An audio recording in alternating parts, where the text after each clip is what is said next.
ब्रह्मा विष्णु शिवात्मकं गुरु परतरं नहि किंचित् तस्मै श्री गुरवे नमः। सर्वे भवन्तु सुखिनः सर्वे सन्तु निरामयाः सर्वे भद्राणि पश्यन्तु मा कश्चित् दुःखभाग् भवेत्। परम तत्वदार परम पुरुष पूर्णधनी मार्ग के कुल हजूर पुष्करनाथ जी महाराज की पवित्र आत्माओं, सभी सत्संगी भाइयों बहनों माताओं बच्चों बुजुर्गों सबको राधा।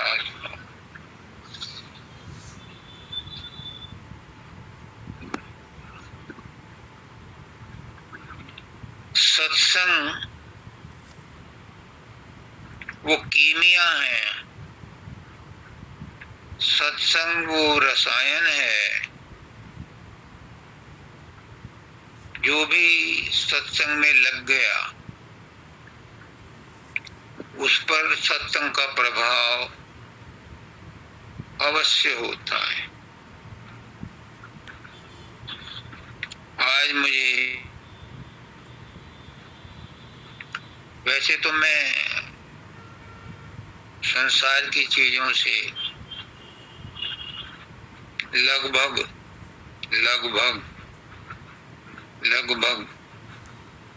अप्रभावित रहता हूँ और जो बात मैं कहने जा रहा हूँ वो संसार की है भी नहीं, फिर भी आपको सूचना के लिए बता रहा हूँ कि मुझे गर्व है कि जिन दो आत्माओं को हमने अभी गुरु पूर्णिमा पर आचार्य बनाया, उनमें एक राधा है जिसने अभी सत्संग दिया। छोटा दिया लेकिन बढ़िया दिया। मानव दयाल जी शुरू में 2-2 घंटे 2.5 घंटे 3-3 घंटे तक भी सत्संग देते थे और जब परिपक्व अवस्था में आ गए तो 5-7 मिनट का सत्संग देने के बाद कहते थे करो जी आरती। तो राधा ने सत्संग छोटा दिया, धीरे धीरे वो भी बढ़ जाएगा, लेकिन उसकी परिपक्वता पर मुझे नाज है कि कितना उसने ज्ञान और समझ आई है। सरिता को भी अब उसके नंबर पर परखा जाएगा, नेहा को भी उसके नंबर पर परखा जाएगा। मुझसे एक बार पुष्करनाथ जी ने पूछा कि राजेश, मैंने निर्मला को आचार्य बनाया है धाम पर, तो उसका सत्संग सुनकर के मुझे ऐसा लगा कि मैंने सही निर्णय लिया। मैंने कहा महाराज जी बिल्कुल सही निर्णय लिया, मैं तो कई बार आपको सिफारिश कर चुका था कि वो योग्य हैं। तो गुरु पहचान लेता है, उसके पास पारदर्शी दूरबीन होती है कि किसके अंदर कितने गुण हैं, कब तक निखरेंगे, वो उन्हीं में से छांट करके। मुझे कहते थे पुष्करनाथ जी कि आचार्य हम उन्हीं को बनाते हैं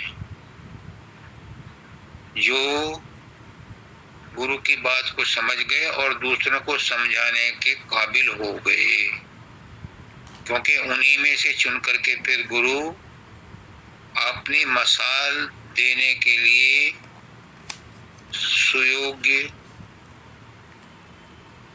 आचार्य को चुनता है। आचार्य बनाए इसलिए जाते हैं कि वो कोई पदवी नहीं है, कोई मान सम्मान की प्रतिष्ठा की बात नहीं है। आचार्य का मतलब है कि वो गुरु की बात को कितना समझ पाया और उसमें कितनी बुद्धि आई कि वो दूसरों को बात समझा सके, गुरु की बात को आगे फैला सके। इसलिए आचार्य बनाया जाता है। जब दाता दयाल ने फकीर बाबा को आचार्य बनाया था तो कहा था, फकीर तुझे मैं आचार्य बना रहा हूं, ये मत समझना कि तू कुछ बन गया। ये आचार्य बन करके जब तू इस पर आचरण करेगा, दूसरों को सत्संग देगा, सलाह देगा, तो तेरी कमियां दूर हो जाएंगी। तो वही बात मैं इन आचार्यों को भी कहता हूँ, अपने ऊपर भी लागू करता हूँ कि आचार्य वही है जो गुरु की बातों पर आचरण करे और दूसरों का मार्गदर्शन करने के लिए अपना सब कुछ उस पर न्यौछावर कर दे। तो बहुत अच्छा किया, बताया इसने। थोड़ा सा अभी बाबा फकीर को कहा था ना दाता दयाल ने कि तेरी कमियां दूर हो जाएंगी, तो धीरे धीरे सबकी कमियां सत्संग दे करके, अभ्यास करके ही दूर होती हैं। कोई बड़ा आदमी जन्म से बड़ा नहीं होता, धीरे धीरे धीरे धीरे ही उसके अंदर योग्यता बढ़ती है। तो इस तरह से मुझे पूरा विश्वास है कि ये जो आचार्य बने, जो अच्छा दूसरे विश्वास क्यों है, क्योंकि मैंने जो पहले आचार्य बनाए थे उन्होंने ये साबित कर दिया कि उनकी कितनी योग्यता है और कैसे वो दूसरों को अपनी बात समझा सकते हैं या गुरु की बात वहां तक फैला सकते हैं। तो ये भी फैलाएंगे, मुझे पूरा विश्वास है, क्योंकि ये मेरा काम नहीं है, ये तो गुरु की मौज है। गुरु ने ही इन्हें माध्यम बनाया, गुरु ही इन्हें शक्ति देगा, गुरु ही इनसे काम लेगा। मैं भी एक माध्यम हूँ, मेरा कोई अथॉरिटी नहीं, मेरी कोई अपनी निजी हस्ती नहीं। मैं तो एक गुरु का हथियार हूँ, उनके हाथों का एक औजार हूँ। वो जो कहलवाना चाहते हैं वो कहलवा लेते हैं, जो करवाना चाहते हैं वो करवा लेते हैं, क्योंकि ये उनकी मौज है, वही सबके अंदर विद्यमान है। उन्होंने खुद कहा है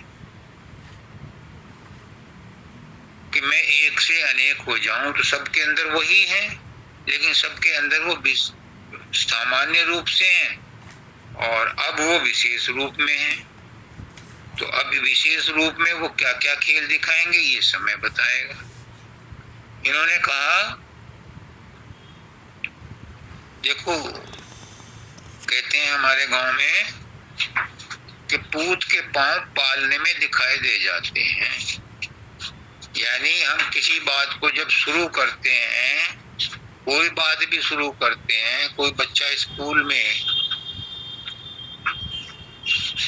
अपनी आंसर बुक में आंसर लिखता है या टीचर के सामने जब बात करता है, तो किस ढंग से वो प्रश्न का उत्तर देना शुरू करता है, उसी से उसका लहजा पता चल जाता है, एटिकेट पता चल जाता है, उसकी नॉलेज का पता चल जाता है कितने गहराई में है। इसने जो आज शब्द चुना बहुत उच्च कोटि का शब्द है, अगर समझो तो। सत्य नाम का दान दिया है, गुरु को क्या मैं भेंट करूं। गुरु क्या करता है, गुरु का ऐसा नाम क्यों मानते हैं, गुरु कौन है। हम जैसा ही व्यक्ति है, उसमें कौन सी विशेषता है, उसके कौन से सींग लगे हैं, उसके कौन सी 3 आंख हैं, उसके कौन से 3 कान हैं, उसके कौन से 3 हाथ हैं। वो भी हम जैसे ही खाता पीता है, सब कुछ हमारे जैसे ही करते हैं, फिर हम उसको क्यों अपना सब कुछ अर्पण करें।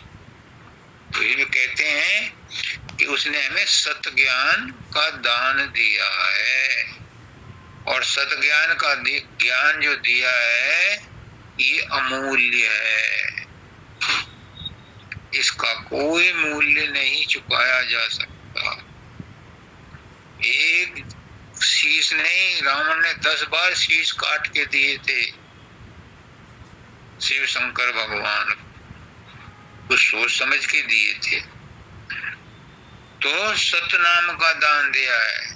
गुरु ने हमें हमारा पता बताया है, सत का भेद दिया है। सतनाम क्या है, हम कौन हैं, कहाँ से आए हैं, क्यों आए हैं, क्या करना है, कहाँ जाना है, ये सारा भेद सतगुरु ने दिया। और सबसे बड़ा क्या दिया, सतनाम दिया। यानी जिस डोर को पकड़ करके हम गुरु के पास घर को जा सकते हैं, वो सतनाम दिया। हम तो अपना नाम भूल गए थे, अपना पता भी भूल गए थे।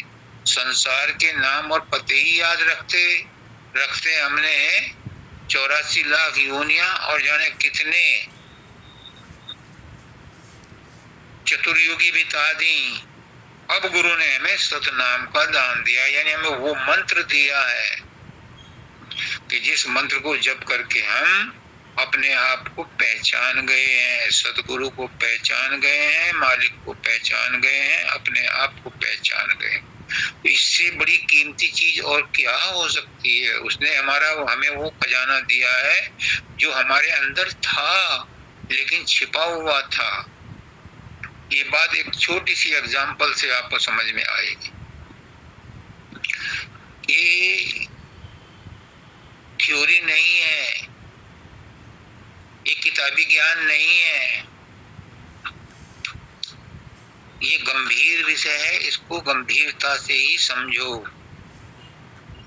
जब मैं बॉम्बे में ऑडिट कर रहा था तो मुझे जो फील्ड अफसर था वो यूनिट दिखाने ले गया 2-4। तो रास्ते में रेड लाइट पर गाड़ी रुकी, टैक्सी रुकी, एक भिखारिन मांगने आई। उसने 1 रुपया दिया या 2 रुपया दिया और कहा कि सर आप इसकी हैसियत का अंदाज लगा सकते हैं। मैंने कहा कि भाई मैं क्या लगाऊं, अब फिर भी आप आउटर लिमिट बताओ। मैंने कहा कि होंगे 1000-2000 रुपए, लाख 2 लाख रुपया। उसने कहा कि 25 लाख रुपए की एफडी तो हमारी ब्रांच में और दूसरी ब्रांचों में कितनी होंगी मुझे नहीं पता। इसके 2 मकान हैं, एक मकान इसने लड़की की दहेज में दिया है और पिछला जो चौराहा था जिस पर रेड लाइट नहीं थी वो भी इनने अपनी लड़की को दहेज में दिया है। बाद में पता चला कि जहां पर वो भीख मांग रही थी बैठ करके जिस ठिये पर, जब उसकी मृत्यु हुई वो तो अपने घर में हुई थी, उसका तो घर था अच्छा खासा, लेकिन जिस ठिये पर बैठ करके वो मांगती थी तो उसके मरने के बाद म्युनिसिपैलिटी ने उसे खोदा। मैं था नहीं उस समय, मैंने सुना है कि उसके नीचे खजानों के मटके निकले। उसने जो मांग करके कमाया वो तो सबको दुनिया को दिखाई दे रहा था, लेकिन जहां पर बैठ करके वो भीख मांग रही थी उसके नीचे भी खजाना दबा था किसी राजा महाराजा का। अब बताओ, जिसके अंदर इतना खजाना दबा था और वो फिर भीख मांग रही थी और सारी जिंदगी भीख मांगी उन्होंने, वहीं बैठ के कमाया, उस भीख से दान भी दिया अपनी बेटी को। मेरा कहने का पर्पज ये है कि जिस शरीर में हम बैठे हैं, जिस शरीर में हम भीख ही मांग रहे हैं, भीख मांगना ही हुआ ये। सारी उम्र हम जो है सुख की तलाश में, शांति की तलाश में उम्र गुजार देते, नहीं मिलती, और उसका अटूट खजाना हमारे अंदर है। इस शब्द में क्या कह रहे हैं कि जो खजाना तुम्हारे अंदर है तुम्हें उसका पता नहीं है, सतगुरु तुम्हें उसका पता। तो सतगुरु ने क्या दिया, खजाना नहीं दिया, खजाने का पता दिया। और वो कैसे, नाम दान दे के, नाम दान दे करके उसने हमें इस काबिल बना दिया कि हम अंदर में घुसें और उस परमात्मा को खोज लें जो खजानों का खजाना है, उस आत्मा का ज्ञान प्राप्त कर लें जिसने सारी रचना की है। अब बताओ ये कितना बड़ा खजाना है, इसका कोई मूल्य है? नहीं। ये मनुष्य योनि में जन्म लेने का सुअवसर है। जिस मोक्ष मोक्ष मोक्ष की बात करते हैं, जीवन मरण से छुटकारा चाहते हैं, वो मनुष्य योनि में ही मिलता है। और मनुष्य योनि में ही गुरु आकर के, मालिक आकर के, सदगुरु आकर के मनुष्य का चोला धारण करके हमें वो ज्ञान देता है जिससे हमारी 84 छूट जाती है और हम अपने घर को, अपने मालिक को, अपने आप को पहचानने के काबिल बनते हैं। तो गुरु का कितना बड़ा एहसान है। एहसान मेरे दिल पे तुम्हारा है गुरुवर, ये दिल तुम्हारे प्यार में डूबा है गुरुवर। गुरु ने मेरे वास्ते क्या कुछ नहीं किया, 100 बार शुक्रिया, अरे 100 बार शुक्रिया। कभी तो उसका शुक्रिया अदा कर लिया करो। शिकायत तो अक्सर करते हो, हमें ये नहीं मिला, हमें वो नहीं मिला, लेकिन कभी तो उसे 2 शब्द शुक्रिया के भी कह दो, उसे अच्छा लगता है। मुझे अच्छा लगा आज इसने, राधा ने ये शब्द चुना। कितनी मार्मिक इसमें बात बताई गई है।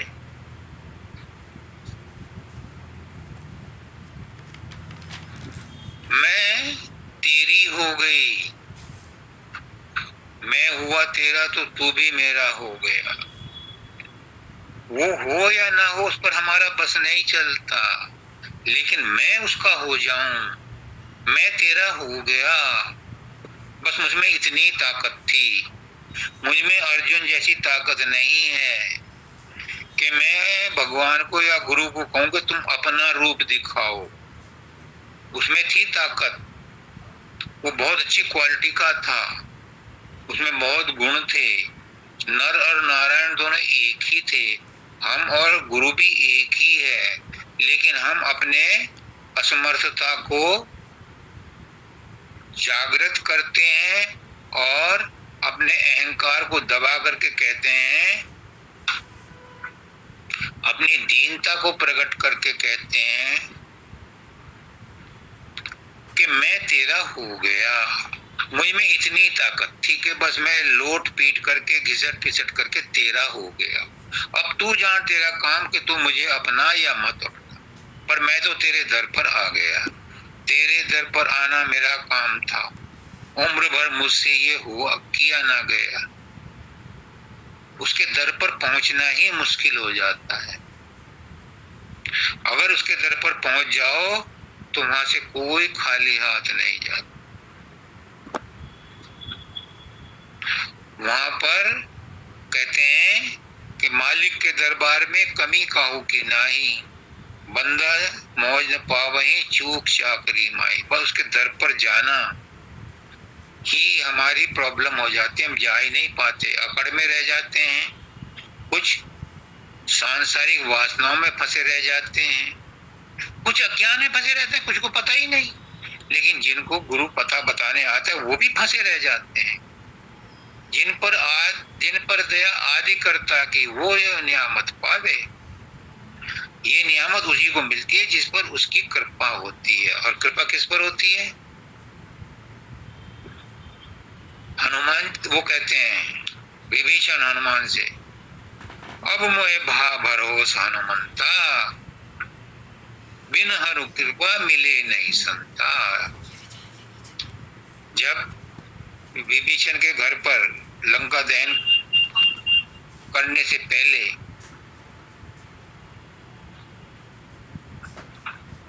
हनुमान जी सीता की खोज करते करते विभीषण के घर पर गए तो उसके घर पर तुलसी के पौधों की खुशबू नजर आई। तो उन्हें महसूस हुआ कि इस राक्षसों की दुनिया में लंका में, नगरी में ऐसा कौन सज्जन है जिसके घर में तुलसी के वृंद हैं, तुलसी के पौधे लग रहे हैं। वो वहां पहुंचे तब तक सवेरा हो रहा था, तो वो जाग उठे, राम राम राम राम कहते। तो हनुमान जी ने उनसे परिचय किया। तब जब परिचय हो गया तो विभीषण कहता है कि मैं 32 दांतों के बीच में जैसे जीभ रहती है, ऐसे ही मैं इस लंका में परमात्मा को याद करता हुआ डर हुआ यहाँ रहता हूँ। लेकिन अब मुझे भरोसा हो गया है कि जब मुझे संत के दर्शन हो गए, गुरु के सेवक के दर्शन हो गए, अब मुझे भरोसा हो गया कि मुझे अब प्रभु के दर्शन भी होंगे। इसलिए अगर गुरु के सेवक की सेवा मिल जाए, गुरु की सेवा ना मिले, गुरु के सेवक की सेवा मिल जाए, तो धन्यवाद समझना। क्यों? निषाद राज कहता है लक्ष्मण से, जब लक्ष्मण कहता है निषाद राज से, पहले दिन की रात्रि जहां बिताई थी रामचंद्र जी ने 14 वर्ष के वनवास की शुरुआत में, तो निषाद राज वहां का राजा था, वो आया था फूल फल भेंट करने के लिए, तो रात को सेवा के लिए रुक गया। तो लक्ष्मण ने कहा अब आप जाओ। उसने कहा मैं तो सेवा करूंगा। लक्ष्मण ने कहा सेवा करने का तो व्रत मेरा है, मैं करूंगा। तो निषाद राज ने कहा कि राम की सेवा नहीं मैं कर रहा, मैं तो राम के सेवक की सेवा कर रहा हूं। तब लक्ष्मण ने उसे अलाउ कर दिया। उस समय निषाद ने कहा था हरि से मत कत हेत तू, हरिजन से कर हेत, और माल मुलक हरि देत हैं, हरिजन हरि को दे। अगर तुम गुरु की सेवा करोगे तो गुरु तुम्हें माल मुलक देगा, परमात्मा की सेवा करोगे, परमात्मा की भक्ति करोगे तो परमात्मा तुम्हें माल मुलक देगा, मान सम्मान देगा। लेकिन तुम हरि के भक्त की यानी गुरु की सेवा करोगे, हरि का भक्त कौन है? गुरु। गुरु की सेवा करोगे तो गुरु क्या करेगा, क्या देगा तुम्हें? हरिजन हरि को दे। वो तुम्हें माल मुलक मिले या ना मिले, मिलेगा वो भी, लेकिन तुम्हें हरि को दे देगा, यानी परमात्मा से तुम्हारा संबंध जोड़ देगा। और आज तक गुरु यही काम कर रहा, गुरु शिष्य को मालिक से सीधा जोड़ देता है और कह देता है कि मेरा काम यही था, तेरा असली गुरु तेरे अंदर है, उसको पकड़ और अपने निज घर जा। मेरी दाढ़ी मूंछ मत देखते रहना। लेकिन बाहर के गुरु का एहसान है कि उसने हमें हमारे अंदर के खजाने का पता दिया, इसलिए हम ताउम्र गुरु के एहसान को नहीं भूलते। क्योंकि जो अंदर का पता दिया वो तो अरबों खरबों जन्मों से भी हमारे पास था, पर उसका हम यूज ही नहीं कर पाए, उसका पता ही नहीं लगा पाए।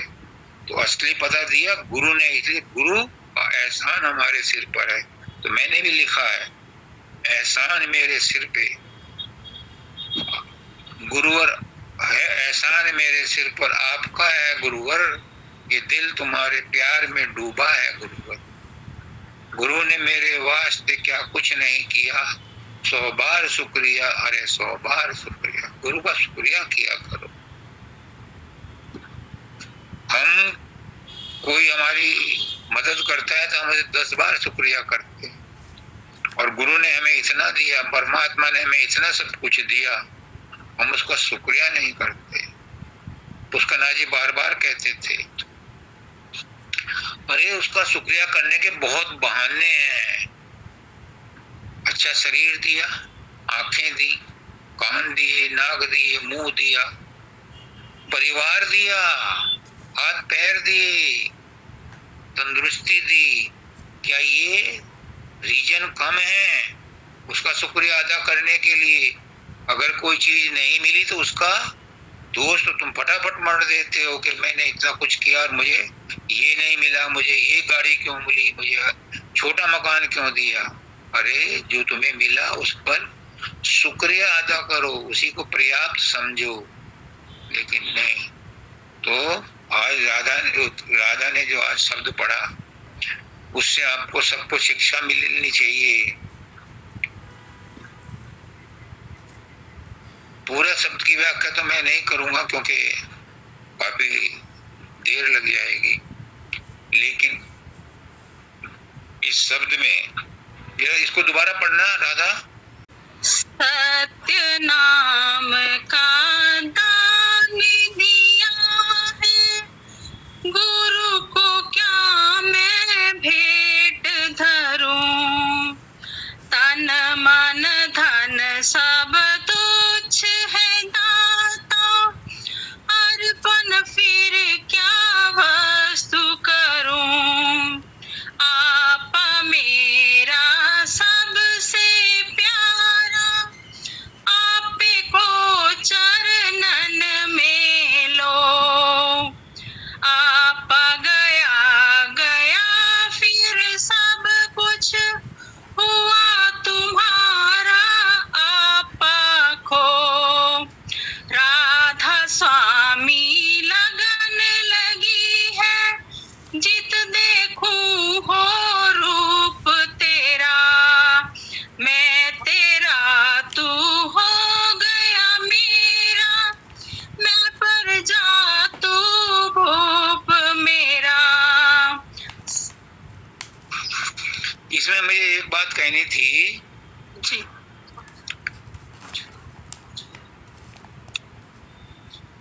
आपा मेरा तुझको अर्पण। मैंने अपने आप को ही दे दिया, अपना अहंकार भी दे दिया, अपना सब कुछ तुझे सौंप दिया। मेरी हस्ती तेरे अंदर समा गई, मैं अपने आप को भूल गया, अब तेरा ही हो गया। जब ऐसी अवस्था आ जाती है, बाबा फकीर कहते हैं कि कोई जब दुखी होकर के कहता है परमात्मा से बचाओ बचाओ बचाओ, तो उस दर्द भरी पुकार को सुनकर के परमात्मा नंगे पैर दौड़ता है। इसमें भी ऐसे ही भाव किए गए हैं, मेरा आपा तुझको अर्पण, मैंने सब कुछ तुझे अर्पण कर दिया। अब मेरी लाज तेरे हाथ, मेरी लाज तेरे हाथ, मेरी लाज तेरे हाथ। ऐसे जीव की रक्षा करने के लिए परमात्मा सतगुरु अपने दिल के किवाड़ खोल देता है, कहता है मैं तुझे क्या दे दूं। अपना सब कुछ गुरु भी अर्पण कर देता है, अपनी सारी शक्ति उस बूंद के पीछे लगा देता है समुद्र। गुरु भी ऐसे शिष्य के प्रति इतनी सहानुभूति रखता है कि असंभव भी संभव हो जाता है। और बाबा फकीर ने ऐसे बहुत सारे चमत्कार किए थे, लेकिन हमेशा वो चमत्कारों से परे रहते थे। वो क्यों होते थे? एक तो शिष्य की तड़प होती थी, उसका विश्वास होता था, उसकी श्रद्धा होती थी, और दूसरी तरफ बाबा फकीर का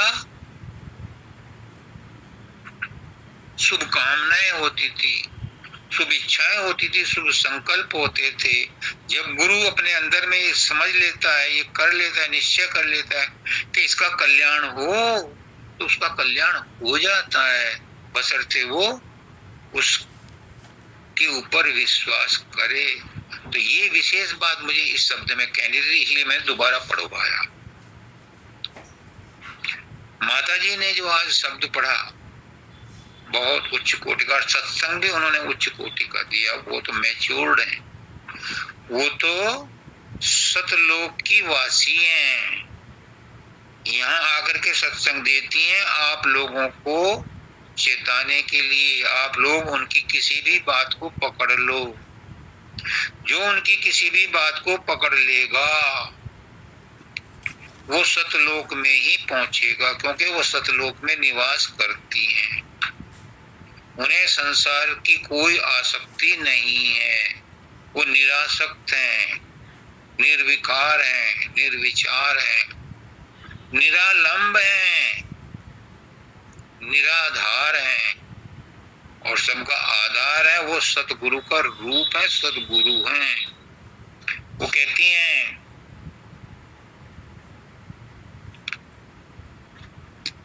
जो राम का दास बन जाता है, पुष्करनाथ जी कहते थे कि तुम सदगुरु को प्रसन्न कर लो तो सदगुरु तुम्हारा गुलाम हो जाएगा। तुम सदगुरु से प्रेम करो, सदगुरु तुम्हारा गुलाम हो जाएगा। गोपियां कृष्ण से प्रेम करती थीं और कृष्ण गोपियों के गुलाम हो गए थे। लल्ला छाछ देंगी, चल नाच के दिखा। छचिया भरी छाछ पे नाच नचावे, जिसको महेश गणेश नारद जिनका पार नहीं पा सके उस ब्रह्म के अवतार को,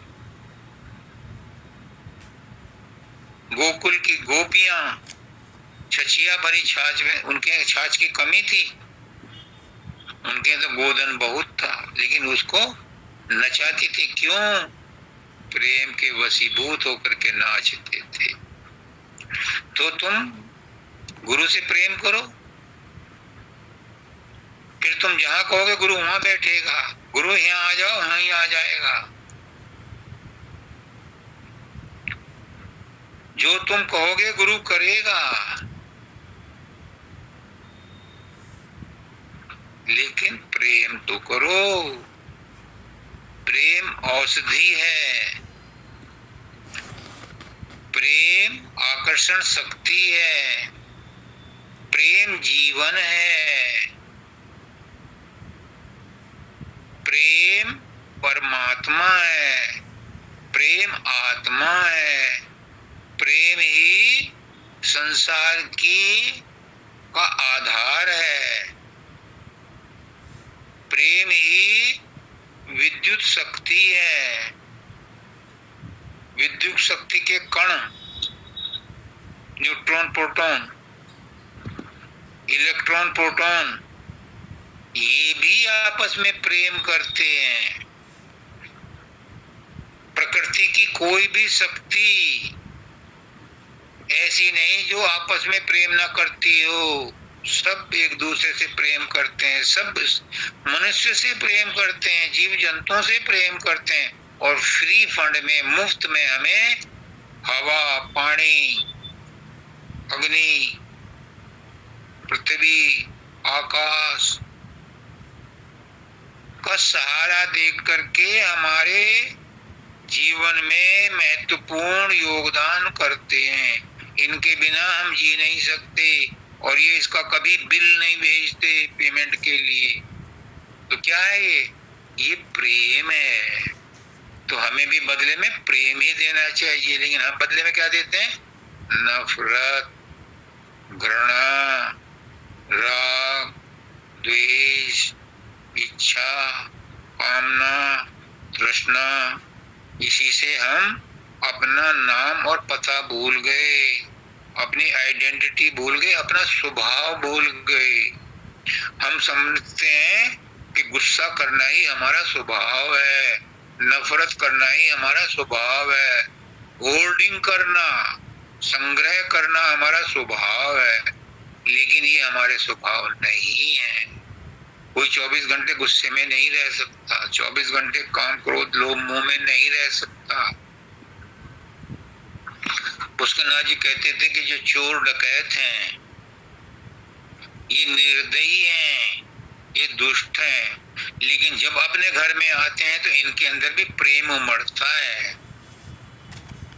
ये घर में मारपीट नहीं करते, इनमें ये बहुत कठोर हृदय होते हैं, लेकिन इनके हृदय में भी कोमलता होती है।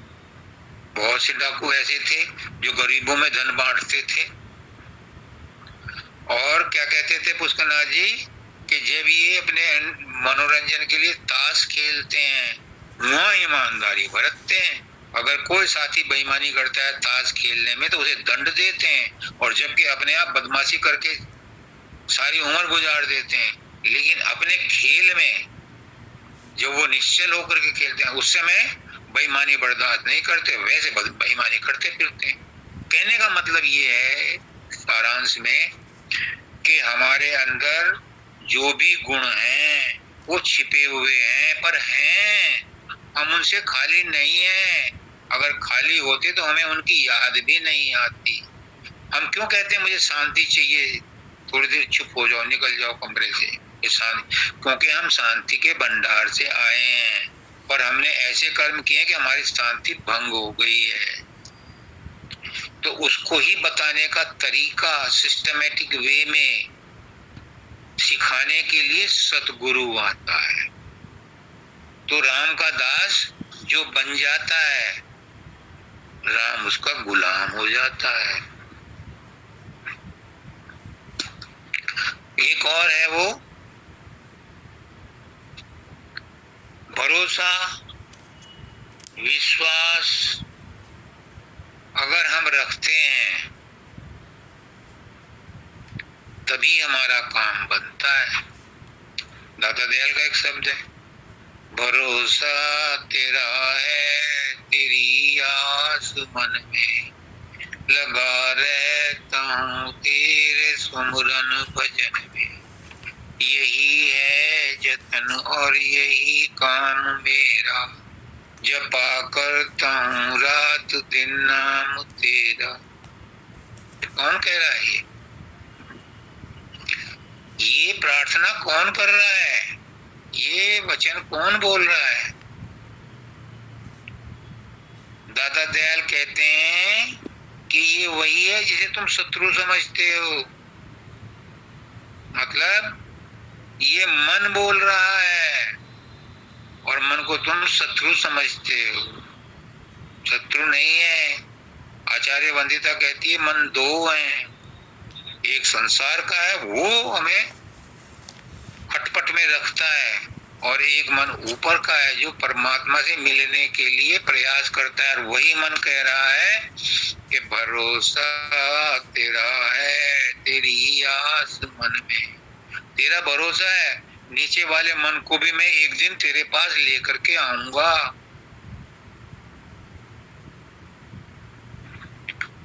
तो मन को वश में करने के लिए माता जी ने बताया वही धुन परमात्मा है। यानी तुम्हारे अंदर जो धुन है उस धुन को पकड़ो तो मन वश में आ जाएगा, और वही धुन परमात्मा है। यानी वही धुन तुम्हें परमात्मा तक ले जाएगी। और वही धुन क्या है? वो धुन ही सूरत कहलाती है, विशुद्ध आत्मा कहलाती है, वही राधा कहलाती है। राधा कहाँ से निकली है? राधा शब्द से निकली है। राधा उस मालिक के अपार भंडार से निकली है जिसको शब्द कहते हैं। शब्द से निकली धार को राधा कहते हैं। जब इसे उल्टा करते हैं तो ये फिर धारा बन जाती है। तो माताजी ने बताया कि वही धुन परमात्मा, वही धुन राधा है, वही हमें परमात्मा तक पहुंचाती है। अब आई बात सेवा की, कि जो सेवा करता है उसे मेवा मिलता है, जो सेवा नहीं करता उसे इस संसार में कुछ नहीं मिलता। न संसार मिलता है और न उसे परमार्थ मिलता है। अगर परमात्मा को प्राप्त करना है तो सेवा करनी पड़ेगी। पुष्कनाथ जी कहते हैं कि तुम कहोगे लाओ जी परमात्मा को, हम परमात्मा की सेवा करेंगे, परमात्मा को तो मैं ला नहीं सकता। पुष्कनाथ जी कहते हैं परमात्मा को तो मैं इस पृथ्वी पर ला नहीं सकता, लेकिन परमात्मा के रूप की सेवा कर सकते हो। परमात्मा के सभी रूप हैं।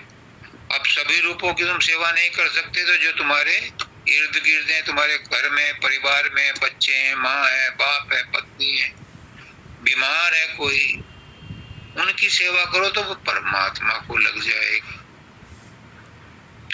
दूसरा तरकीब बताई थी पुष्कनाथ जी ने कि तुम गुरु की सेवा करो, तो गुरु परमात्मा से जुड़ा हुआ है, डायरेक्ट तुम्हारी सेवा एकदम परमात्मा के पास या गुरु के पास पहुंच जाएगी। तो सेवा का बहुत महत्व है। जो सेवा नहीं करता उसे कुछ नहीं मिलता। क्यों? क्यों? सेवा क्या है? आज नई बात गुरुदेव बता रहे हैं। दूध में मक्खन है, दूध में घी है, लेकिन बिना सेवा करे दूध में से मक्खन नहीं निकलेगा। सेवा करनी पड़ेगी। वो बिलोना, वो दही जमाना, उसे फेंटना, ये क्या है? ये सेवा है। जब तुम सेवा करोगे तो मक्खन मिलेगा, मेवा मिलेगी। इसी तरह से शब्द हमारे अंदर है, उसकी सेवा करो तो तुम्हें मेवा मिलेगी। शब्द की सेवा क्या है? ये गुरु नामदान देते हुए बताता है कि कैसे सुमरन ध्यान भजन करना है, कैसे तीसरे तिल पर ध्यान एकाग्र करना है, कैसे ऊपर चढ़ना है। ये क्या है? ये शब्द की सेवा है, ये धुन की सेवा है, ये गुरु की सेवा है। गुरु उससे प्रसन्न होता है, जो गुरु की सेवा फिजिकल करते हैं उनसे प्रसन्न नहीं होता। जो गुरु को भेंट देते हैं उनसे गुरु प्रसन्न नहीं होता। गुरु उससे प्रसन्न होता है जो गुरु की बात को मान करके शब्द के साथ जुड़ जाता है, उससे गुरु बहुत प्रसन्न हो। फिर उसे मेवा मिलती है, क्योंकि वो गुरु की सेवा कर रहा है तो उसे मेवा मिलती है। मतलब अंतर में धुन के साथ उसका योग हो जाता है और वो एक दिन सतलोक में पहुंच जाता है। अब वो कहते हैं सभी कुछ गुरु को अर्पण है,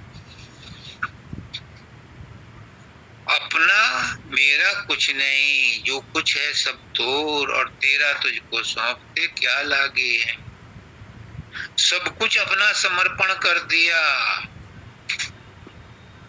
अपना अस्तित्व समर्पण कर दिया, अपना अहंकार समर्पण कर दिया। जब सब कुछ समर्पण कर दिया तो क्या बचा? शरीर के बोधबान भूल गए, मन के बोधबान भूल गए, आत्मा के बोधबान भूल गए, विशुद्ध आत्मा के भी बोधबान भूल गए। फिर क्या बचा? फिर वो बचा जो वो है, फिर परमात्मा ही बचा, फिर शब्द ही बचा। शब्द के सब खोल उतर गए, शब्द का अन्नमय कोश उतर गया, शब्द का प्राणमय कोश उतर गया, शब्द का मनोमय कोश उतर गया, शब्द का विज्ञानमय कोश उतर गया, शब्द के ऊपर से आनंदमय कोश उतर गया। तो क्या बचा?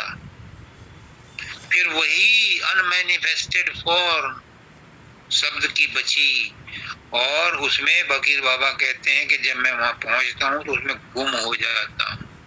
पुष्करनाथ जी ने मुझे हिदायत दी, राजेश शब्द के पीछे भी डंडा लेके मत फिर, ये भी हमारी मंजिल नहीं है, क्योंकि शब्द में भी द्वैत है, एक शब्द और एक शब्द का सुनने वाला। मैंने पूछा फिर हमारी मंजिल क्या है? तो उन्होंने कहा हमारी मंजिल है अशब्द गति, उस शब्द में लय हो जाना। शब्द में पहुंचने के बाद शब्द सुनते सुनते शब्द ही मत सुनते रहना, उसी में गाफिल मत रहना, उसमें लय हो जाओ, अपना अस्तित्व भूल करके उसमें तन्मय हो जाओ। फिर आपका अस्तित्व नहीं रहेगा, फिर आपका हैपना नहीं रहेगा, एक ही हैपना रह जाएगा और वो है उस मालिक का हैपना। अब मैं आता हूं, मेरा प्रिय पाठी प्रेम बड़ा प्रेमी भक्त है, मुझे बहुत प्रेम है इससे, क्योंकि मेरे गुरु को भी इससे बहुत प्रेम था और ये भी बहुत प्रेम करता है। ऐसे प्रेमी जन को कोई भी गुरु छोड़ के नहीं जाएगा, सब अपने साथ रखना चाहेंगे। तो ये प्रेमी है, इसने आज अरदास की है, इसने आज शब्द पढ़ा है, बड़ा बड़ा इच्छुक है, बड़ा तड़पता है, लेकिन अभी कुछ कर्म बाकी हैं। ये कहता है, स्वामी जी महाराज का शब्द पढ़ा है इसने, और ये हकीकत है। लेकिन ये कौन कह सकता है? ये वही कह सकता है कि जिसने अध्यात्म में कुछ जानकारी हासिल कर ली है। वही कह सकता है, अपने आप को धिक्कार सकता है। ये अपने आप को धिक्कार रहे हैं इस शब्द में।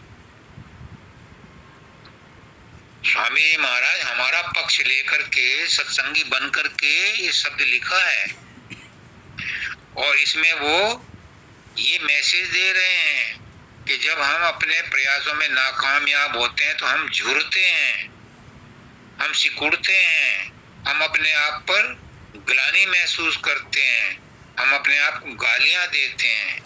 मेरे साथ अक्सर होता था, अभी भी होता है कभी कभी। जब ध्यान नहीं लगता, सब दूर समझ में नहीं आती, पकड़ में नहीं आती, तो मैं बहुत झुरता हूँ। फिर गुरु को कहता हूँ कि गुरुदेव, यहाँ आपके अलावा दूसरा है कौन? सब कुछ तो आप हो, शब्द भी आप हो, सुनने वाले भी आप हो, साक्षी भी आप हो, सब कुछ तो आप हो। ये राजेश भी आप ही हो। तो फिर मन झुरता है, सिकुड़ता है, और तब फिर वो एकाग्र होता है। क्योंकि अपनी बुराई कोई नहीं सुन सकता, तो मन भी अपनी बुराई नहीं सुन सकता, वो चुप हो जाता है। तो क्या कह रहे हैं? सूरत तू दुखी रहे हम जा। वो भक्त कहता है, वो शिष्य कहता है कि मैं इतनी मेहनत करता हूं और मुझे सफलता नहीं मिलती। ठीक है, कुछ कमी रहेगी प्रयासों में, लेकिन इतनी बात तो तय है कि अगर मैं दुखी हूं, मन कह रहा है अगर मैं दुखी हूं, तो सूरत तू भी दुखी जरूर होगी, क्योंकि तू सतपुरुष की अंशी है। तू सतपुरुष के पास जाने के लिए तड़प रही है, और तू जा नहीं पा रही। मुझे तेरा दुख दर्द पता है। सूरत तू दुखी रहे हम जाने। सदगुरु कह रहा है अपने शिष्य से कि तेरी सूरत दुखी है। चाहे मन कह रहा है, मन भी तो गुरु के द्वारा ही कह रहा है, गुरु भी तो मन के द्वारा ही कह रहा है कौन अलग? तो गुरु कह रहा है मन के द्वारा कि सूरत तू दुखी है, मुझे पता है, मैं महसूस करता हूँ, गुरु भी महसूस करता है। जब ये प्रेम सुख दुखी है तो गुरु को महसूस होता है कि ये दुखी है। तो मैं इसे कह रहा हूँ कि प्रेम सुख तो दुखी है, मैं जानता हूँ। सूरत तो दुखी रहे हम जाने। प्रेम सुख तो दुखी है, मैं जानता हूँ। तो तड़पता है, तो जाना है पार, मैं जानता हूँ। फिर साथ में क्या कहते हैं? जा दिन से तो सबद भराई और मन संग यारी ठाणी, सूरत तो दुखी रहे हम जाने। कारण बता दिया कि जिस दिन से तूने मन के साथ यारी ठानी है, मन की बातों में बहकाव में आ रही है, मन के कहने के हिसाब से विषय आनंद ले रही है, विषयों में घुस रही है, और गुरु से तूने मुख मोड़ लिया है, तू दुखी रहे। तू तब से तो दुखी है। कैसे मुख मोड़ा? जब हस्तिनापुर में युधिष्ठिर को द्यूत क्रीड़ा के लिए बुलाया गया तो कृष्ण वहां मौजूद थे, लेकिन युधिष्ठिर ने कृष्ण को कहा जब तक मैं ना कहूं अंदर मत आना। यानी गुरु से विमुख हो गया युधिष्ठिर। तो दुखी तो होना ही था फिर। उद्धव पूछता है कि युधिष्ठिर तो तुम्हारा प्रेमी भक्त था, पांडव तो तुम्हारे प्रेमी भक्त थे, तुमने उन्हें संकट से क्यों नहीं बचाया, तुम तो सर्वसमर्थ थे। तो उन्होंने कहा कि मैं भक्तों की लाज रखता हूं, उसने मुझे मना कर दिया था कि जब तक मैं न कहूं अंदर मत आना। अगर मुझे वो मना ना करता, मुझे पार्टनर भी ना बनाता, मुझे अंदर ही आना देता, तो मेरे आकर्षण शक्ति से शकुनी वो फांसे नहीं फेंक सकता था, और अगर मुझे पार्टनर बनाता तो सर्टेनली मेरे फांसे शकुनी के फांसे से बेटर होते। लेकिन गुरु से मुंह मोड़ लिया तो क्या कहते हैं, जा दिन से तो शब्द विसारा और मन संग यारी। शब्द क्या है? शब्द गुरु है। शब्द जो है वो हमारा यार है, उससे तो हमने विमुख हो गए, सदगुरु से तो हम विमुख हो गए, और मन के साथ हम रंगरलियां मना रहे हैं। तो हमें स्वाभाविक रूप से ही दुखी होना पड़ता है और पड़ रहे हैं। तू चैतन्य है जड़ सब मिथ्या, क्यों कर मेल मिलानी। अब समझ लो, बस ये समझ आना था मुझे। तू चेतन है और सब जग मिथ्या, सब जग मिथ्या, बस यहीं आकर के समझने की बात है कि जड़ चेतन का मेल नहीं हो सकता, नहीं हो सकता, नहीं हो सकता। साथ रह सकते हैं पर मेल नहीं हो सकता। कैसे? साइंस का जमाना है, आप लोग साइंस जानते होंगे। प्रकाश में इलेक्ट्रॉन प्रोटॉन होते हैं, इनका मिलान नहीं हो सकता, ये मेल नहीं करेंगे। साथ रह सकते हैं, इनका मिलान नहीं होता, ये मतलब एक दूसरे में मिक्स नहीं हो सकते, ये सेपरेट रहते हैं, रहेंगे और सेपरेट ही खेल खेलते हैं। साथ रह करके भी खेल खेलते हैं, लेकिन इनको एक दूसरे से मिक्स नहीं करते। जैसे पानी में चीनी घोल दो, ऐसे इलेक्ट्रॉन प्रोटॉन नहीं घोल सकते। क्यों वंदिता, ठीक है जी। इसी तरह से आत्मा या सूरत चैतन्य है और शरीर और मन जड़ हैं।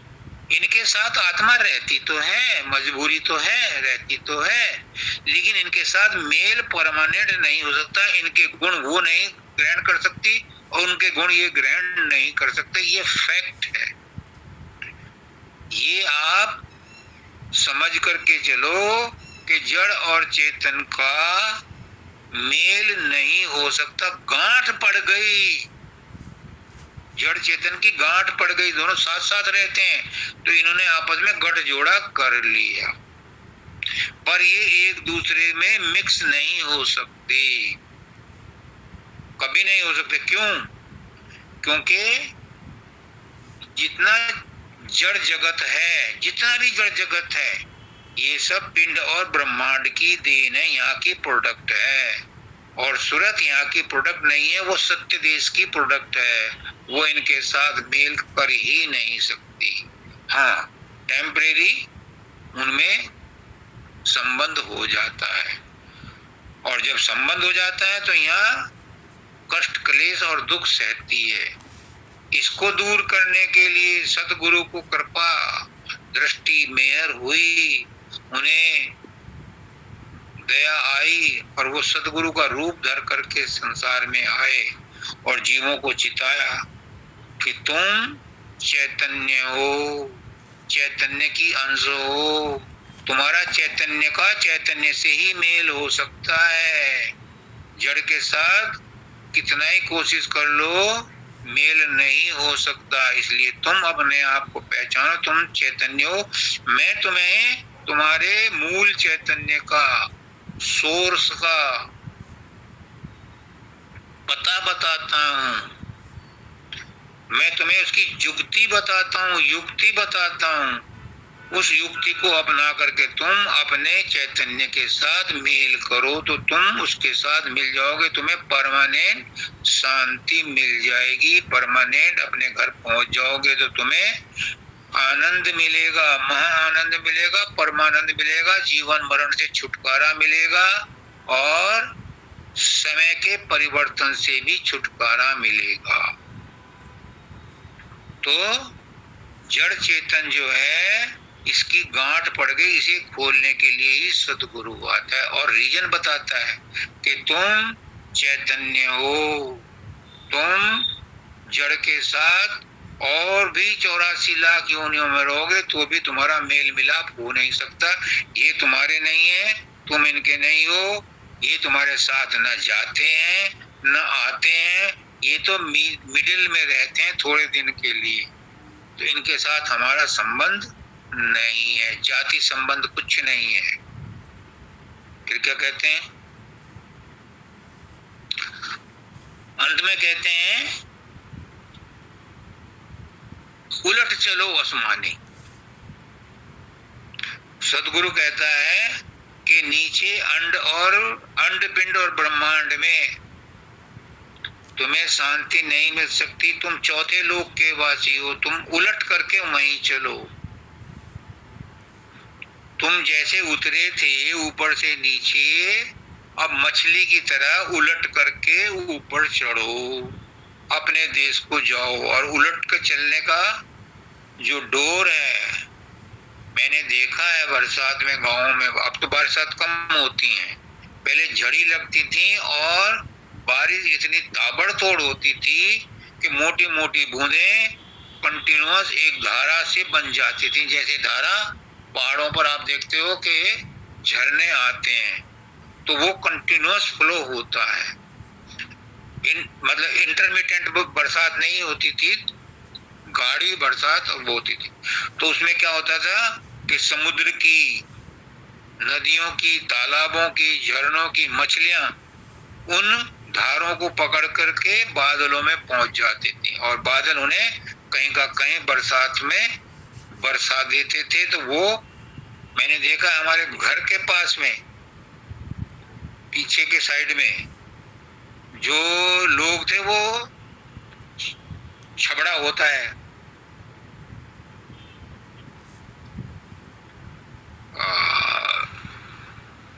शहतूत की लकड़ियों का, उसको गोल गोल गोल गोल करके टोकरी बना लेते, छबड़ा तो नहीं समझते, टोकरी बनाते थे, टोकरियों में पानी, मतलब नालियों में लगा देते थे तो पानी तो निकल जाता था और वो मछली पकड़ लेते थे। ये मछलियां कहाँ से आती थी? क्या बादलों में मछलियां पैदा होती हैं? नहीं, वो पानी की धार को, बारिश की धार को पकड़ कर ऊपर चढ़ जाती थी और तब वो कहीं और बरसती थी। ये भी कह रहे हैं स्वामी जी महाराज कि तुम उलट चलो आसमानी, तुम भी मछली की तरह उस शब्द की धार को जो ऊपर से आ रही है उसे पकड़ करके, वो भी अनइंटरप्टेड है, वो धार भी अनइंटरप्टेड, उसे पकड़ करके पहले अनहद तक पहुंचो, त्रिकुटी तक पहुंचो, फिर वो धुनात्मक बन जाएगी। उस धुन को सुनते हुए तुम फिर ऊपर चढ़ो और उसी के रास्ते तुम सतलोक तक पहुंचो। उलट चढ़ो आसमानी, उलट चलो आसमानी। अभी ये त्रिकुटी तक की बात कर रहे हैं। आसमान जो है हमारा, गगन त्रिकुटी को कहते हैं। और लास्ट में कहते हैं कि इस सब से क्या होगा? ये तुम प्रयास करोगे, ये जो तुम युक्ति करोगे, जो मैं तुम्हें बता रहा हूं, मैं नहीं बता रहा, गुरु बता रहे हैं, स्वामी जी महाराज इस शब्द में कह रहे हैं कि इससे तुम्हें क्या फायदा होगा। तो उन्होंने पहले मोटा फायदा बताया और जीना फायदा बाद में बताएंगे। मोटा फायदा क्या है? दुख छूटे सुख मिले निशान। तुम्हारे जो ये दुख दर्द है, कष्ट है, जिनको तुम सहते सहते परेशान हो गए हो, ये छूट जाएंगे और उनके बदले तुम्हें सुख की निशानी मिलेगी, सुख मिलेगा। और सबसे बड़ा फायदा क्या होगा? तुम्हारा आवागमन छूट जाएगा, हमेशा हमेशा के लिए तुम आजाद हो जाओगे इन चक्रों से। तो क्या करना है? गुरु कहे सो हित कर मान, गुरु करे सो चित धर ध्यान। जो गुरु कहे उसको हित कर मानो, उसे चित्त में रखो। जो गुरु तुम्हें करने को कहे उसे करो, वो करनी है। उससे तुम्हारे कर्म नहीं बनेंगे, कर्म कटेंगे। इसलिए गुरु से प्रेम करो। तुम प्रेम नहीं कर सकते क्योंकि तुम्हारा प्रेम संसार में बट चुका है। जो मोह है उसको तुम प्रेम समझे बैठे हो और बड़े भारी अहंकारी बन रहे हो। हम प्रेम करते हैं, वो प्रेम नहीं है। प्रेम वो है जो सबके लिए समान हो। सबके लिए समान कैसे होगा? अगर तुम रोटी खा रहे हो और कोई भूखा आ जाए, उसे भी परमात्मा का रूप समझ करके भोजन खिलाओ। बहुत सारी कहानियां सुनी होंगी कि उन्होंने अपना भोजन भी दे दिया, अपने आप भूखे रहे। ये है प्रेम। क्यों दे दिया? क्योंकि वो भी परमात्मा का ही रूप है, परमात्मा ही है। परमात्मा को भोजन मिल गया तो अपने आप को तृप्ति हो गई कि परमात्मा ने खा लिया। एक बार, हालांकि ये एक्सेप्शन है लेकिन बताना पड़ रहा है। एक बार विवेकानंद अपने गुरु के पास गए, रामकृष्ण परमहंस। तो उनके गले में कैंसर था। जब लास्ट स्टेज आ गई तो उनसे खाया पिया नहीं जाता। तो 2-3 दिन के बाद गए होंगे, कुछ काम में बिजी होंगे। विवेकानंद रोज तो नहीं जाते थे। एक दिन गए तो पता चला कि गुरुदेव ने 2 दिन से भोजन नहीं किया। उनको तकलीफ थी। तो विवेकानंद ने अपने आप दलिया बनाया, अपने आप जाकर के उस रसोई में, और ठंडा करके गुरुदेव के पास लाए। देखो, सार भेद समझो। गुरु किस अवस्था में शिष्य को क्या ज्ञान दे रहा है। विवेकानंद उस समय उस उच्च अवस्था में नहीं थे। वो फिजिकल और मेंटल स्टेज में ही थे। इसलिए वो गुरु के लिए दलिया बना के लाए और गुरु को खिलाया। गुरु ने उसके प्रेम में वशीभूत होके खाया, लेकिन इमीडिएटली खून की उल्टी हो गई। अब विवेकानंद को बहुत दुख हुआ। उन्होंने उनसे माफी मांगी। तो थोड़ी देर बाद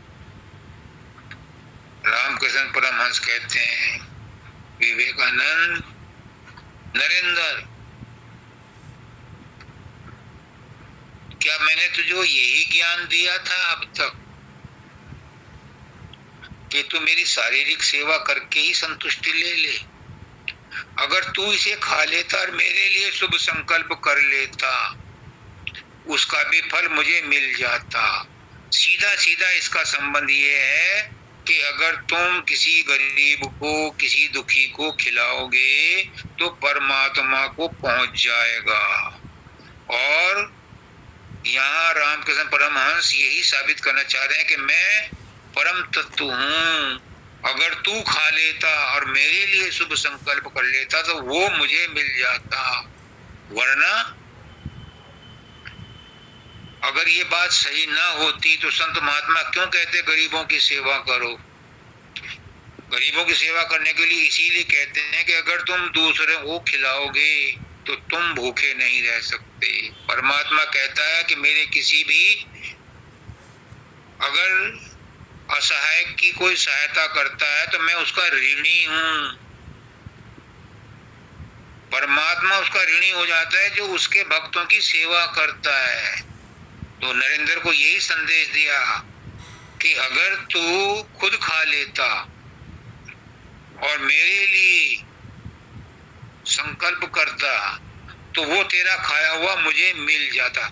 नॉर्मल कोर्स में ये संभव नहीं है कि मैं खाना खाऊं और तुमको लग जाए, लेकिन ये अध्यात्म की सर्वोच्च अवस्था की बात है कि तुम किसी गरीब को खिलाओ और परमात्मा संतुष्ट हो जाए। तो यहाँ नरेंद्र को यही संदेश दिया। अब उसको अपनी गलती का एहसास हुआ। तो कहने का मतलब ये है कि दुख मिटे, दुख छूटे, सुख मिले निशानी।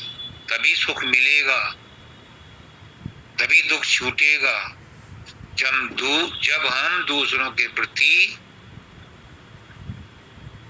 एम्पैथी रखेंगे। सिंपैथी तो बहुत रखते हैं, एम्पैथी रखेंगे, यानी सीधे साधे शब्दों में, कबीर साहब के शब्दों में, दया राख धर्म को पाले, जग से रहे उदासी, और अपना सा जीव सबका जाने, ताही मिले अविनाश।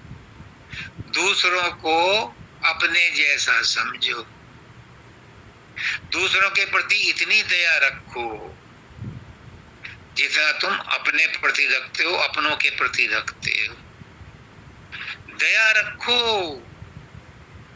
दया रखने का मतलब है इतना तुम्हारे अंदर तरलता आ जाए, इतनी द्रव्यता आ जाए, इतनी दीनता आ जाए कि तुम अपने में और गुरु में, अपने में और किसी दूसरे में कोई भेदभाव ना रखो। अपना सा जीव सबका जाने, सबको अपने जैसा। अगर तुम्हें चोट लगती है तो दूसरों को भी लगती है, तो फिर क्यों मारते हो कुत्ते के डंडा? अपना सा जीव समझो ना। जब अपना सा जीव समझोगे तो जीव हत्या नहीं होगी, फिर दूसरों को दुख देकर सुख नहीं महसूस करोगे, फिर दूसरों के दुखों में दुखी होगे तो तुम्हें अपने दुख नहीं देंगे। देखो इसमें कितनी एक सार भेद निकल आया। अगर तुम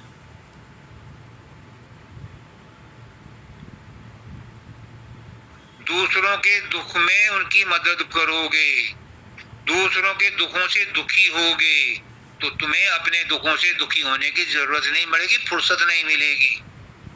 दूसरी बात,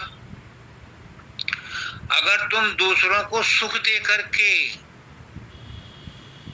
तुम्हारे किसी काम से तुम दूसरों को सुख दे सके, तो अगर तुम्हारे काम से कोई सुखी हो गया, तुम्हें महसूस हुआ कि ये मेरी सहायता से सुखी हो गया, तो तुम्हें अपने सुख के लिए कामना करने की जरूरत ही नहीं पड़ेगी। कितनी गहन अध्यात्म इस शब्दों में छिपा है। दूसरों के दुखों से दुखी होगे तो अपने दुखों को सोचने की फुर्सत नहीं मिलेगी, और दूसरों के सुखों से सुखी हो जाओगे तो अपने लिए सुख ढूंढने की कामना करने की जरूरत नहीं पड़ेगी। ये है मानवता, ये है सच्चा समर्पण, ये है गुरुमुखता। अपना सा जीव सबका जाने, अपने जैसा समझो। और दूसरा क्या कहते हैं? आन उपासक कृतगन तरे नाम रटन। गुरु को अपने से गैर समझ करके मत उसकी पूजा करो, परमात्मा को, मूर्ति को अपने से गैर समझ करके आरती मत उतारो, अपना ही रूप समझो। देवो भूत्वा देवम भजे, देव होकर के देव की पूजा करो। खुद देवता बनो तब देव की पूजा करो, देवता की पूजा करो, वरना वो स्वीकार नहीं होगी। मतलब अपने अंदर ऐसे भाव, इतनी शुद्धता लाओ कि वो प्रसन्न हो जाए जिसकी आप पूजा कर रहे हो। यानी मन और बुद्धि, चित्त, अहंकार सब पवित्र करके गुरु के पास जाओ। शब्दानंद जी ने एक कविता लिखी है युग बोध में, उसमें लिखा है कि घर के आदमियों को दुखी करके थाल सजा करके वो भगवान की पूजा करने जा रहा है, तो वहां से आकाशवाणी होती है कि ये स्वीकार नहीं होगी। घर के तो आदमी दुखी करके तुम उस मंदिर में पूजा करने जाते हो, परमात्मा उससे सुखी नहीं होगा। पहले अपने घर के, अपने आसपास के आदमियों को सुखी करो, तब परमात्मा सुखी होगा, तब तुम्हारी प्रार्थना स्वीकार होगी। कितनी ऊंची अध्यात्म की बात शब्दानंद जी ने उस कविता में कही है। तो भाइयों बहनों, माताओं, बच्चों, बुजुर्गों, सबसे मेरा यही प्रार्थना है कि जब संत मत में आए हो, सदगुरु तुम्हें मिला है, सत्संग तुम्हें मिला है, सत ज्ञान तुम्हें मिला है, सतनाम तुम्हें मिला है, तो इस अवसर का फायदा उठाओ। इनमें से कोई सी भी एक बात अपना लो। एक बात अपना लोगे तो सारी चीजें, जैसे साइकिल की चेन होती है, एक किसी गिर्री पर तुम ग्रीस लगा दो तो थोड़ी देर में वो ग्रीस सारी चेन में पहुंच जाती है, क्योंकि वो उस पॉइंट से जब घूमती है तो सब पॉइंट वहीं पर आकर के उससे मिलते हैं, तो उन सब में वो प्रभाव डालती है। इसी प्रकार जब हम इस प्रकृति के, इस परिवार के, इस संसार के किसी भी एक व्यक्ति की सेवा करते हैं, तो वो सेवा उस परमात्मा को पहुंच जाती है जिसने सारी रचना की है, यानी वो सारी रचना में चली जाती है आपका योगदान। ये तुम्हें थ्योरी लग रही होगी, लेकिन तुम इसे प्रैक्टिकल देखो कि दाल तुम भगोने में बना रहे हो, थोड़ी सी नमक डाल दो, वो नमक पूरे भगोने में, पूरी दाल में घुल मिल जाएगी। ऐसे ही तुम्हारी भावना, तुम्हारी सेवा, जो तुम गुरु को या घर के किसी आदमी की सेवा कर रहे हो, वो पूरे ब्रह्मांड, पूरी रचना में पूरे परमात्मा को पहुंच जाएगी। ये निश्चित तौर पर सही समझो। सबको राधा।